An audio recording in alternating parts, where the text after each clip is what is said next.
అయితే ఒకప్పుడు వారికోస్ వెయిన్స్‌కి మనము ఓపెన్ సర్జరీ విన్నాము, లేజర్ సర్జరీ విన్నాము. బట్ లేటెస్ట్ సర్జరీ ఏముంది?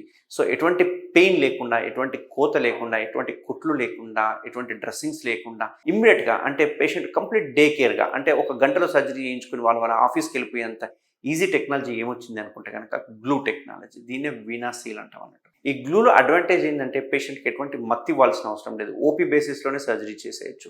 జస్ట్ అక్కడున్న రక్తనాళాన్ని మనము అంటించేసేస్తాం. అంటే ఇందులో ఏమవుతుందంటే కొన్ని రక్తనాళాలు పాడైపోతాయి. వాల్వ్స్ చెడిపోవడం వల్ల పాడైపోతాయి. ఆ పాడైపోయిన రక్తనాళాలే ఆ రక్తాన్ని సేకరించేసి కాళ్ళు ఉబ్బడానికి అంటే రీజన్ అవుతుంది. బట్ ఆ రక్తనాళాన్ని మనం ఐడెంటిఫై చేసేసి డాప్లర్ ద్వారా ఆ రక్తనాళాన్ని కంప్లీట్‌గా ఫెవికాల్ లాంటి మెటీరియల్ ఉంటుంది. గ్లూ.